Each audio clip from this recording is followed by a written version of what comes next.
आज से स्टार्ट करने जा रहे हैं हिंदी। अगर एक एक करके एक चीजें मैं एक्सप्लेन करना स्टार्ट करता हूँ और इसका मीनिंग बहुत ज्यादा सिंपल है, भावार्थ बहुत आसान है। अपनी इन पंक्तियों के द्वारा कवि हमें क्या बताना चाहते हैं। सो दोस्तों, बाकी सब्जेक्ट की तरह ही हम आज से स्टार्ट करने जा रहे हैं हिंदी। अगर आप चाहते हो कि ये जर्नी लगातार कंटिन्यू हम इसी तरह से जारी रखे और साथ में ये जो पीपीटी आपको दिखाई दे रहा है, ये पीपीटी बिल्कुल फ्री ऑफ कॉस्ट मैं आप लोगों को प्रोवाइड करूं, तो इस वीडियो पे टारगेट लाइक मैं 1000 रखता हूं। डिस्क्रिप्शन में गाइस टेलीग्राम का लिंक दिया हुआ है, उसके नीचे ऐप का लिंक दिया हुआ है, दोनों को डाउनलोड दूसरे को ज्वाइन कर लेना। वहीं जैसे आप लोग का प्यार मुझे मिल जाएगा, ये पीपीटी आप लोग को वहां दिखाई देगा। तो चलो स्टार्ट करते हैं। एंड अगर 10th स्टैंडर्ड में आपका टारगेट परसेंट कितना जरूर एक बार लिखना, जिससे मैं बहुत सारी चीजों में आपको सपोर्ट करूं। एक एक करके एक चीजें मैं एक्सप्लेन करना स्टार्ट करता हूं। सबसे पहले, हिमालय के आंगन में उसे किरणों का दे उपहार, उषा ने हंस अभिनंदन किया और पहनाया हीरक हार। अपनी इन पंक्तियों के द्वारा कवि हमें क्या बताना चाहते हैं। हमारे प्यारे देश भारत की हिमालय की गोद जैसा सुंदर है। हर दिन सुबह भारत को सूरज की रोशनी देती है। ऐसा लगता है कि जैसे वो हंसकर भारत का स्वागत कर रही है। जब सुबह की धूप ओस की बूंदों पर पड़ती है तो ऐसा लगता है कि जैसे भारत को चमकते हीरो की माला पहनाई गई हो। और गाइस, साथ में सबसे सिंपल सी बात है, मैंने नीचे आपको दिखाई दे रहा है, हिंदी के सरल अर्थ भी लिखा है और सरल अर्थ के साथ इंग्लिश में उसका ट्रांसलेशन क्या वो भी लिख के रखा है। तो चीजें बहुत ज्यादा आसान हो जाएगी आप लोगों के लिए। अब अगला, जगे हम लगे जगाने विश्व, लोक में फैला फिर आलोक, व्यातम पुंज हुआ तब नष्ट, अखिल संस्कृति हो उठी अशोक। और इसका मीनिंग बहुत ज्यादा सिंपल है, भावार्थ बहुत आसान है। क्या है? ज्ञान सबसे पहले भारत में आया, हमने ही सबको सिखाया है, फिर पूरी दुनिया में रोशनी भर गई और दुख और दर्द क्या हो गया, दूर हो गया। ओके, तो चलो अगले पंक्ति की तरफ चलते हैं। विमल वाणी ने वीणा ली, कमल कोमल कर में सप्रीत, सप्त स्वर सप्त सिंधु में उठे, छिड़ा तब मधुर साम संगीत। ओके, मैंने फिर से बोला आपके लिए नीचे पढ़ने के लिए बहुत ज्यादा आसान है, बट हर चीजों का मीनिंग मैं आपको बताते जाता हूं। अब इन पंक्तियों का भावार्थ क्या है। वाणी की देवी सरस्वती जो वीणा बजाने वाली देवी है, इन्होंने भारत की पवित्र धरती पर प्यार के साथ ही अपनी वीणा उठाई। उनकी वीणा की मिठास भरी आवाज इतनी सुंदर थी कि सातों सुरों की मधुर ध्वनि, आपको सप्त सिंधु जो लिखा हुआ, सप्त सिंधु का मतलब होता है भारत की सातों नदियों वाला क्षेत्र। ओके, तो इनका जो सुर है वो सातों नदियों में ही गूंज उठा था। तो कहने का मतलब मैं कनेक्ट कर देता हूं, सातों सुरों की मधुर ध्वनि सप्त सिंधु में गूंज उठी।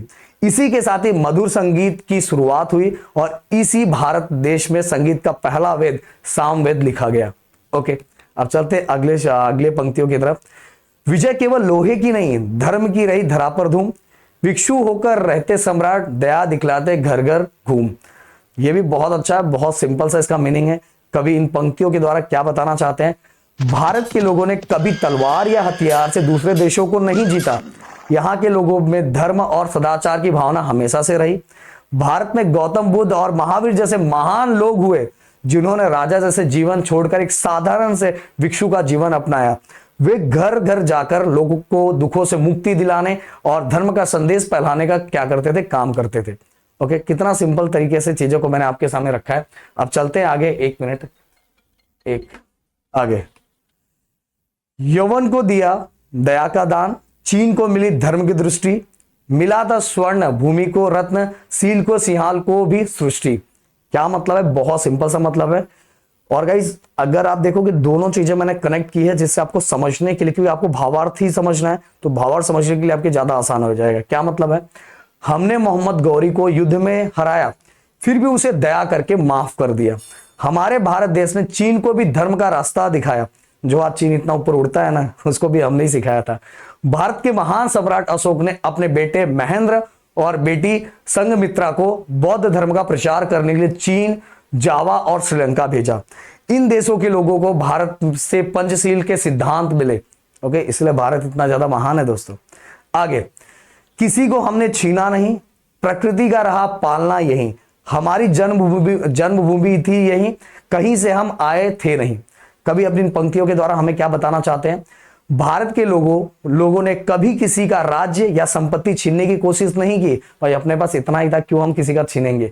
प्रकृति ने हमें जरूरत की हर चीज भरपूर दी थी। यहाँ की हरी भरी जमीन, बर्फीली पहाड़, नदियों, झरने, जंगल बहुत सुंदर और अनमोल है। भारत हमारी जन्मभूमि है, हम यही के हैं, बाहर से आकर नहीं बसे, जैसे कि कुछ विदेशी लोग कहते हैं। ओके, इसके बाद अगली पंक्तियों का मतलब, चरित्र थे पूत, भुजा में शक्ति, नम्रता रही सदा संपन्न, हृदय के गौरव में था गर्व, किसी किसी को देख ना हो सके विभिन्न। बहुत अच्छा मीनिंग है गाइस, बहुत सिंपल सा। भारत के लोग हमेशा ईमानदार, बहादुर और विनम्र रहे हैं। उन्हें अपनी संस्कृति पर गर्व है, लेकिन उन्होंने कभी घमंड नहीं किया। भाई इसका घमंड नहीं है कि हम लोग इतने प्यारे हैं। हमारे यहाँ हर देखा जाए तो हमारे यहाँ हर तरह की ऋतुएं होती है, 8 तरह की ऋतुएं होती है, मतलब मौसम 8 तरह का होता है गाइस। ओके, अगर आप गूगल पे सर्च करोगे तो आपको पता चल जाएगा। वे हमेशा गरीबों और दुखी लोगों की मदद के लिए तैयार रहते हैं, ऐसे हम भारत के लोग हैं। और पंक्ति आपको लिखी हुई है सामने। अगला, हमारे संचय में था दान। ओके, संचय, संचय मतलब इकट्ठा करना, वैसे तो नीचे मैंने लिखा हुआ है। हमारे संचय में था दान, अतिथि थे सदा हमारे देव, वचन में सत्य, हृदय में तेज, प्रतिज्ञा में रहती थी टेव। भारत के लोग, इसका मीनिंग क्या है, इसका मतलब क्या है, इसका भावार्थ क्या है? भारत के लोग अगर धन जमा भी करते थे तो दान के लिए करते थे। दान देना, सच बोलना और अतिथि का सम्मान करना हमारी परंपरा रही है। हमारी सच्चाई और वचन के, हम सच्चाई और वचन के पक्के रहे हैं। प्राण जाए पर वचन ना जाए, हमारे जीवन का नियम यही है। और ये बहुत बार आपने सुना होगा, राजा हरिश्चंद्र की हो सकता है आपने कहानी सुनी होगी, उसमें ये चीजें बहुत अच्छी तरीके से बताया गया कि राजा हरिश्चंद्र ने जो एक बार बोल दिया था वो चीजें उन्होंने किया था। अब आगे चलते हैं। वही है रक्त, वही है देश, वही है साहस, वैसा ज्ञान, वही है शांति, वही है शक्ति, वही हम दिव्य आर्य संतान। इसका मतलब बहुत प्यारा है। आज भी हम भारतीयों में अपने महान पूर्वजों का खून बह रहा है। हमारा देश आज भी साहसी, शांति प्रिय और ज्ञान में आगे है। हम भारतीयों में अब भी वही ताकत और संकल्प है। हम अपने महान पूर्वजों के ही संतान हैं। और गाइस, इसके साथ ही ये पूरा का पूरा जो हमारा कविता का पार्ट है ये मैंने खत्म किया। अगला जो कहानी का पार्ट है, पूरी कहानी पढ़ के रखने का कोई मतलब नहीं, क्योंकि पूरी कहानी आपको नहीं आता, पर मैं चाहूंगा कि छोटा सा सारांश उस कहानी के अंदर क्या है वो मैं आपके सामने रखूं। बट अगर इस वीडियो पे प्यार मिला तो अगर ये पीपीटी आप लोगों को चाहिए तो प्लीज कमेंट बॉक्स में टारगेट लाइक जरूर पूरा करना, जिससे मुझे पता चलेगा आपका रिएक्शन, देन मेरा होगा एक्शन।